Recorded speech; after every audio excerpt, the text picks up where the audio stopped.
Alors, j'ai invité deux mononcles à venir nous rejoindre ici, dans la personne de Claude Bernier et de Claude Perrault. Claude Bernier qui porte le numéro 021. Alors, tu peux t'asseoir près de moi, Claude. Et Claude Bernier, loin de moi. Des retrouvailles. À cet âge-là, on n'a pas nécessairement la mémoire très développée. Alors, ils se sont vus tantôt en arrivant, mais là, ils ne s'en rappellent pas. Qu'est-ce que tu dis? Qu'est-ce que tu dis? Je vais dire un petit peu de la feuille aussi. Alors, on va évoquer avec ce duo de mon oncle un petit peu les débuts de l'affaire. Alors, on est parti. Alors, je vous présente d'abord Claude Bernier, numéro 021. Ça vous donne une idée de son ancienneté et de son âge. Alors, Claude, comment as-tu été mis en contact avec Compostelle au départ? Moi, j'ai rencontré Claude Courreau à la bibliothèque de l'université. À ce moment-là, j'étudiais, j'écrivais des histoires pour les personnages du régime français qui avaient vécu en Mauricie. Alors, je faisais des recherches à l'université. Alors, c'était l'été de l'an 2000. Il n'y avait personne à la bibliothèque. On s'est retrouvés tous les deux. Alors, Claude Courreau s'est avancé, puis il m'a dit, il n'y a pas de livre de Compostelle ici? Ben, j'ai dit, c'est quoi Compostelle? Ben, c'est des chemins du Moyen Âge. Il dit, si tu veux en savoir plus, demain au Gambrinus à 2 heures. OK. Alors, à 2 heures, j'étais au Gambrinus avec Claude Courreau. Alors là, il m'a parlé de comment il était venu ici. Lui était un gradé de l'armée française. Il était venu pour la formation des pilotes d'hélicoptères à Bell Hélicoptère. Et là, son contrat venait de se terminer. Il avait rencontré une compagne qui était téléphoniste pour l'armée de l'air au Québec. Finalement, ils ont décidé de vivre ensemble. Alors, il a acheté sa maison au nord de Trois-Rivières. Il voulait s'installer ici, parce que Diane était de Pointe-du-Lac. Mais au-delà de ça, il a commencé à te parler. Oui, c'est ça. Alors là... Ça, c'est mon rôle de Après avoir raconté ça, lui, il voulait fonder quelque chose qui ressemblait à une association, mais il avait besoin d'un autochtone. Alors, il m'a demandé si je ne pourrais pas être l'autochtone qui conduisait la voiture, parce qu'il ne connaissait pas du tout le Québec. C'est un Français, mais en tout cas, bref, il connaissait les chemins de Compostelle, mais attention, pas les il y a chemins... quelques Français dans la foule. Faut pas trop élaborer là-dessus, là. Alors, pendant toute l'année, c'est ça, Claude Courreau, alors, pendant toute l'année, moi, j'étais le conducteur du général, mais j'étais que l'adjudant, parce que le général en chef ne supportait pas de... Enfin, j'ai trouvé ça très agréable de travailler avec Claude, et il y avait à ce moment-là Joël Lebigot, Oui. qui parlait à Radio-Canada le matin, qui suivait des pèlerins de Compostelle. Ben, des Français, mais je pense qu'il y avait aussi quelques Québécois. En tout cas, bref, alors, on a rencontré M. Lebigot. Claude a rencontré aussi des pèlerins qui avaient déjà fait un chemin de Compostelle. OK, parce qu'à l'époque, il y avait déjà des embryons d'associations régionales. Point d'interrogation. C'est ça, c'était pas régional, c'était local. Local, oui. Il y avait un groupe à Sherbrooke, il y avait un groupe à Québec. On a essayé de faire le rapprochement. Je pense qu'il y avait une personne aussi de Joliette. En tout cas, bref, c'était épars, là, c'est pas. Alors, Claude, son intention, c'était de se mettre ensemble pour former une association. Et Claude répétait toujours, c'était une association des amis et pèlerins de Compostelle. Parce qu'il pensait qu'il n'y aurait pas beaucoup de pèlerins au Québec, là. Mais peut-être des amis. En tout cas, bref. Alors, j'ai travaillé pendant 1 an avec Claude. Okay. Et puis, au bout d'1 an, Claude, il dit, tu devrais aller voir les chemins de Compostelle. Mais on était tous les deux handicapés. Alors, en quoi étais-tu handicapé? Mentalement ou physiquement? Peut-être à tous les niveaux. Oui, oui, oui. En tout cas, bref, Claude avait eu un accident d'hélicoptère et il était resté un peu boiteux. Okay? Moi, à 17 ans, j'étais passé sur un rouleau de 6 000 livres. J'avais été 5 mois dans le coma et puis 6 mois à l'hôpital et j'étais aussi un peu boiteux. Bref, mais 2 boiteux, on s'entendait bien quand même assez. En autant qu'on ne boite pas de la même jambe, Oui, voilà, c'est ça. Voilà. ça finit par faire C'est ça. un être complet. Oui, Tenec, exactement. Albert Tenec. C'est très bon. Alors, c'est là que j'ai rencontré Claude, puis finalement, on a pris contact avec d'autres qui avaient marché. Et puis, c'est Claude qui organisait tout. Moi, j'étais juste le conducteur. Là. Toujours. Un rôle L'autochtone très mineur. avec un accent québécois. Oh, oui, c'est ça, oui. En tout cas. De la Mauricie. Oui, exactement. En tout cas, bref, c'est là qu'on a fait la rencontre à Sherbrooke, là, le 20 de septembre. Mais avant ça, là, les 2 boiteux, là, toi, tu n'avais jamais marché sur Compostelle. Non, moi, j'avais jamais marché. Et quand j'ai voulu faire mon premier chemin de Compostelle, ma femme m'a dit, qu'est-ce que tu vas aller faire là? Tu as eu des problèmes pour marcher. J'ai dit, je vais juste voir, parce qu'on parlait des chemins de Compostelle, je vais aller voir. OK? 4-5 jours. Mais le problème, c'est que la 5e journée, j'ai rencontré une jeune handicapée espagnole qui venait de Barcelone. Et là, ce fut le coup de foudre, comme ça arrive. J'avais 60 ans, elle avait 20 ans, et puis on s'est bien entendu. En tout cas, toujours est-il que je l'avais retrouvée dans un rassemblement de pèlerins. Elle essayait de s'exprimer, personne ne la comprenait. Elle parlait juste le catalan. Alors, je me suis avancé, j'ai demandé ce qu'elle voulait. Elle m'a dit, je voudrais avoir un sandwich, puis j'ai rien pour le payer, là. Heureusement, sandwich se dit en catalan de la même façon qu'en québécois. C'est ça. Alors, quand elle est partie sur le chemin, tous les pèlerins disaient, mais qu'est-ce qu'elle vient faire sur un chemin de Compostelle? Elle n'a pas d'argent, alors personne ne la comprend, puis elle boite. En tout cas, bref. 1 heure après, j'ai retrouvé Félicée. Elle était tombée, elle s'était blessée, le sang coulait sur sa cuisse. Alors, j'ai mis un pansement. Là, elle m'a dit, assis-toi à côté, là. Là, elle m'a parlé de son accident. Elle avait perdu toute sa famille dans un accident de voiture. Ça faisait 2 ans qu'elle était dans les hôpitaux. Moi, je lui ai rencontré mon accident, et puis là, on a pleuré des bras de l'un de l'autre. Alors, là, on est parti. Il vous reste encore 2 minutes pour pleurer tout ça. Oui, c'est ça, alors. Alors, bref, j'ai marché toute la journée avec Félicée. Elle, quand elle était étourdie, elle se jetait dans mes bras, on pleurait encore un peu, puis on s'est rendu comme ça à Nasbinal. Elle devait faire 4 km, on en a fait 24. Et par la suite, j'ai fait 16 chemins de Compostelle pour elle. Bon.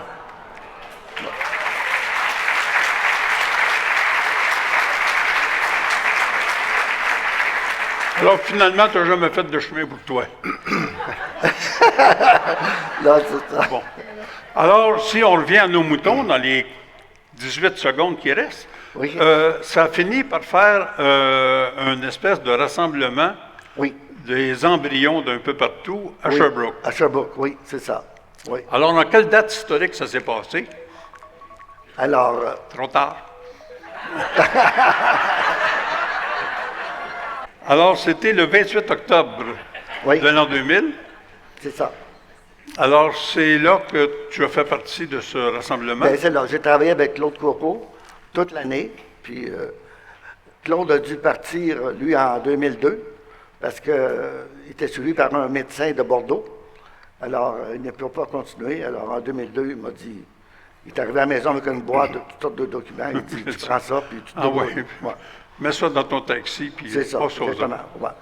Ouais. Alors, c'est comme ça que de chauffeur autochtone, Oui. tu es devenu le membre 021 C'est ça. de cette première amalgame qui s'est passée Oui, exactement. à Sherbrooke le 28 octobre 28 1900. Oui, 2000. Bon, c'est ça. alors vous voyez, ça a commencé de même. Ensuite de ça, il y a un autre personnage, Bernard Roule. Bernard Roule qui porte fièrement le numéro 008. Ça, c'est comme James Bond, ils ont le droit de tirer. Tu sais, Alors, du fond de son centre d'accueil, non, il n'est pas dans le centre d'accueil, mais il ne pouvait pas être là aujourd'hui, donc on l'a, sous la torture, on l'a interviewé. Alors, tout ce qui est dit est probablement vrai. Alors, Télésino, si tu veux nous mettre Bernard dans l'écran, et le voilà. Bonjour à tous, mon nom est Bernard Houle. Mon numéro de membre, c'est le 008. Alors, ça vous permet de me situer dans le portrait de l'association québécoise. Bernard, est-ce que tu pourrais nous parler de ton pèlerinage initial? Oui, mon pèlerinage à Compostelle, je l'ai fait en 1997. Ça nous rapporte quand même quelques années en arrière, à un moment où c'était finalement très peu connu au Québec. J'ai eu la chance à l'époque de rencontrer un policier de la Sûreté du Québec, Denis Leblanc, qui avait fait 6 émissions à Radio-Canada avec Robert Blondet. J'ai pu le rencontrer et c'est grâce à lui que mon projet a finalement pris corps. Et comment tu es entré en contact avec le noyau initial de l'association? Bon, à l'automne 97, j'ai assisté à une conférence que donnait justement Denis Leblanc à Nicolette. Et c'est là où j'ai fait la connaissance de Claude Courreau, celui qui est devenu notre premier président, qui m'a invité à venir donner une conférence à Trois-Rivières. Suite à ça, c'est là où j'ai pris connaissance avec lui, parce qu'il m'en a parlé, des groupes des noyaux qui étaient existants à Québec, à Sherbrooke, etc. Et c'est lui qui nous a rassemblés, qui nous a convoqués un jour, les représentants de ces groupes-là, et ce qui a permis la naissance de notre association. Et de quelle façon tu t'es inséré dans ce noyau initial? Bon, à l'époque, j'avais été curé de paroisse, j'étais directeur de l'Office diocésain de catéchèse du diocèse de Joliette. Alors, c'est à titre de conseiller pastoral que j'ai été invité à siéger au premier conseil d'administration. Quelle a été l'importance de ton apport à ce que l'association puisse émettre ses propres crédentials? Bon, disons que j'ai agi ce qu'on appelle aujourd'hui comme facilitateur. Le directeur de l'époque se prévoyait de faire des démarches auprès du chapitre cathédral de Santiago, mais pour faciliter les démarches et obtenir peut-être plus facilement des résultats, ça prenait des appuis importants. Et un des appuis qui était passablement important, c'était celui de l'Assemblée des évêques du Québec. Alors, j'ai pris contact avec l'association et c'est ainsi que M. Descoteaux, notre premier président, a pu compléter les démarches pour obtenir l'accréditation. Et c'est depuis ce temps que l'Association du Québec à Compostelle peut émettre ses propres crédentials. Oui, et compte tenu du fait que déjà dès le départ, et ça avait été précisé dans nos contacts avec l'Assemblée des évêques du Québec, c'est que l'association, bien sûr, avait tout son volet spirituel, mais elle était non confessionnelle, et ça, nous tenions beaucoup à ce statut. Et ce qui vit encore comme mode d'opération depuis 25 ans. Voilà, tout à fait. Merci beaucoup, Bernard. Ben, je vous en prie, et j'en profite pour transmettre mes amitiés à tous les membres fondateurs que j'aurais bien aimé rencontrer en personne. Non.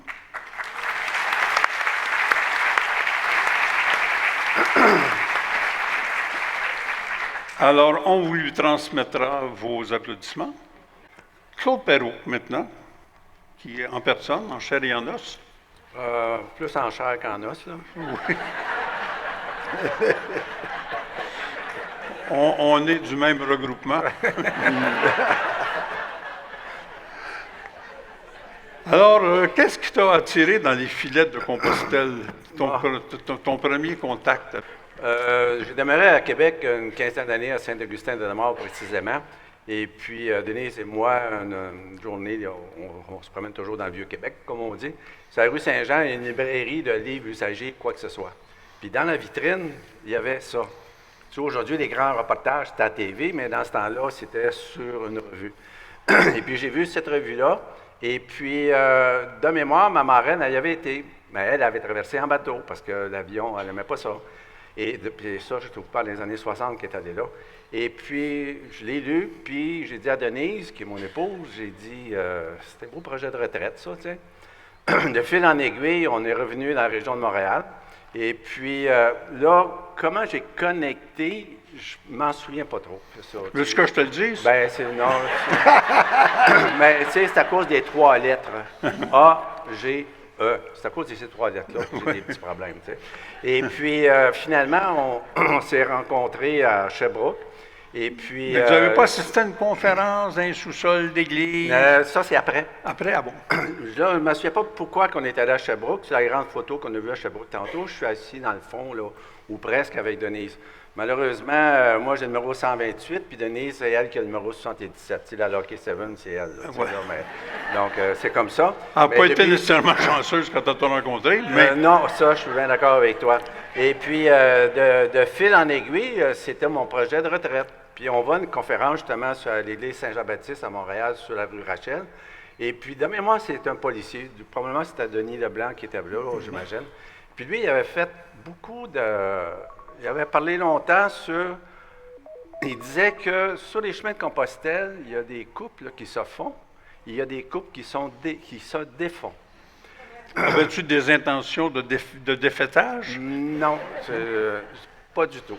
Et puis, blablabla, là, je sors, puis Denise, dans ce temps-là, elle suivait, donc, comme on dit, là. Puis là, on descend les marches.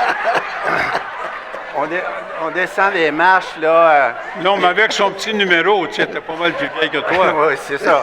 Puis on descend les marches, puis je m'en souviens encore, puis Denise et moi, on en a parlé encore avant hier, là. Je descends, j'arrête en plein milieu de l'escalier. Je ne sais pas s'il y en a qui se souviennent de l'église Saint-Jean-Baptiste. C'est assez abrupt. Là, je me vire de bord. Elle dit, qu'est-ce que tu fais là? J'ai dit, c'est-tu ton projet aussi? Elle dit oui.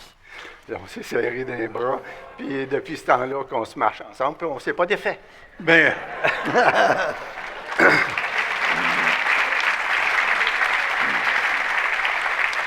alors, les applaudissements se dirigent vers Denise, bien sûr. Oui, dans un couple, il faut être fait fort, autant elle que moi. Donc, c'est comme ça la vie.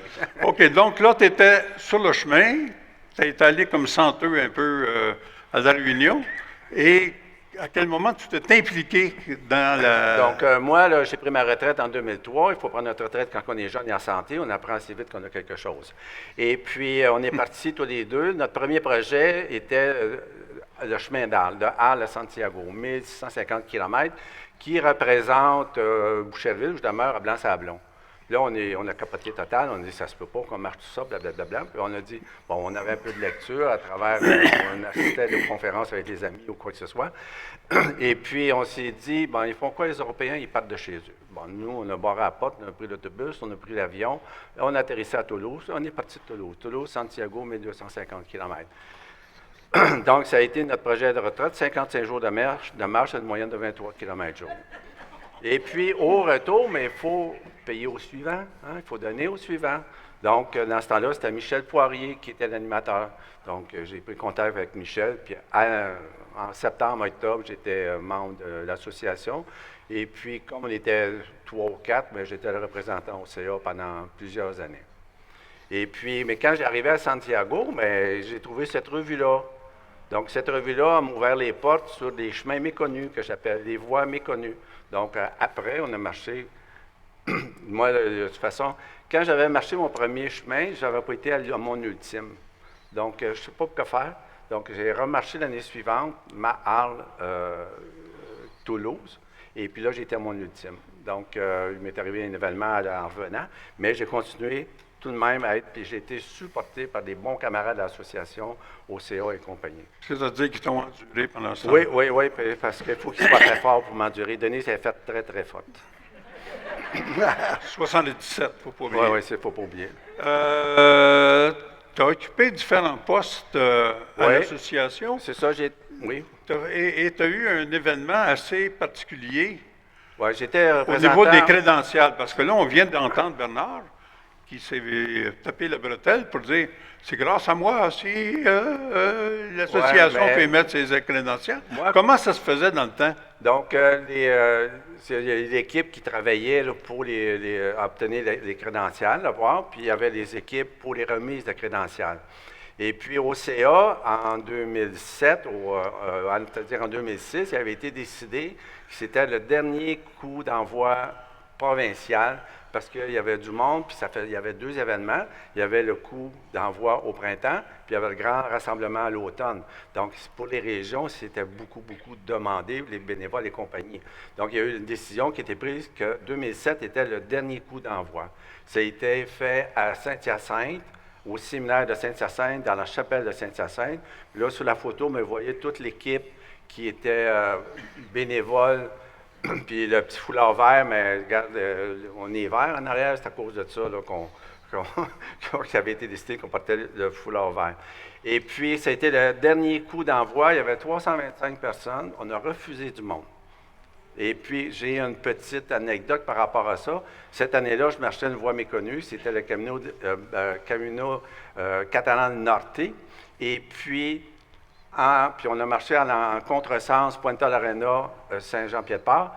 Et puis, on monte, puis on laisse passer du monde. Puis, finalement, il y a une dame qui dit « Je vous connais, vous. » Là, j'ai bien vu qu'elle avait un accent québécois. Elle dit « C'est vous qui m'avez refusé de venir à l'Assemblée, patati patata. » Et là, on a Denise et moi, on a figé total. Elle a dit « Je vous parle plus. » Quand c'est en allé. Alors, c'est celle qui a le manteau rouge dans le... Donc, tu as été celui qui a enterré... Le dernier coup d'envoi provincial. Voyez-vous, là, c'est ça, c'est la chapelle au séminaire. Il y avait pour 500 personnes, cette chapelle-là. Et puis, on était au minimum 350 là-dedans. Donc, dans le pas à pas, il y avait puis il y avait l'évêque, c'est l'évêque qui disait la cérémonie, puis qui bénissait les pèlerins. Il y a eu une 50aine de remises de crédentials cette fois-là. Pour les jeunes, là, l'évêque, c'est celui qui a un petit chapeau pointu. C'est ça, l'association elle a toujours eu beaucoup, beaucoup de profondeur, sans être, on pourrait dire, religieux, mais il y avait beaucoup de profondeur. Hein? Oui, oui. Il y avait beaucoup de spiritualité à l'intérieur de l'association. Alors, parlant de profondeur, on est rendu au fond de ton témoignage. Ah oui, déjà. Bon, j'espère que ça a été correct. Là. Alors, vous voyez comment ça a starté. Tu sais? Un qui était amené là comme chauffeur, un autre qui était là parce qu'il y avait des plugs avec les Monseigneurs, puis l'autre qui s'était coquiné avec le numéro 77. Oui, c'est ça. Alors, vous voyez un petit peu, on a une exposition d'artefacts en avant. L'évolution des sacs, entre autres. Là. Vous voyez comme le sac rouge qui pèse déjà, lui, 5 kilos vide. Puis il y a le petit sac bleu à côté. Graduellement, on est venu avec des sacs plus performants et moins pesants. Puis le troisième, bien, il n'y a pas de sac. Parce que là, à partir d'un certain moment, oups, c'est pas ça. Je l'ai perdu. Quoi tu cherches? Ah! À partir de ce moment-là, c'est devenu ça. L'instrument principal pour aller faire le pèlerinage, un iPhone. Et pour les bâtons, c'est la même chose. Ah, ça fait du bien. Ben, il t'en faudrait 2, toi, là. Il y en a 4. Il y en a- Alors, les modèles, à peu près du temps de Claude Bernier. Hein? Alors ça, c'était on pensait déjà qu'il y avait des vélos sur le chemin. Alors, c'était des bâtons old main, comme on dit. Après ça, il y a des compagnies qui ont dit qu'il y a une pièce à faire avec ça. Donc, la compagnie Martin, bâton Martin, a fait des beaux bâtons comme ça, avec une ganse et tout le paquet. Et graduellement, on en est venu à le bâton télescopique que vous connaissez, Puis les nouveaux qui se plient en petits bouts là, qu'on peut mettre dans ses poches. Et finalement, le bâton d'honneur. Donc, pour ceux qui étaient là l'an passé, voilà le bâton qui a servi, qui est venu directement du roi d'Espagne. On voit son effigie ici. Et qui a été remis à nul autre que notre présidente du temps, Joanne Morin. Alors, Joanne va venir remplacer nos vieux croutons ici, en avant, en compagnie de Yves de Belleval, qui, malgré sa coiffure, est quand même relativement encore vert. Ça pousse encore, ça pousse encore. Alors, ben, on vous remercie beaucoup de Ça me fait plaisir. votre traité à ça. OK.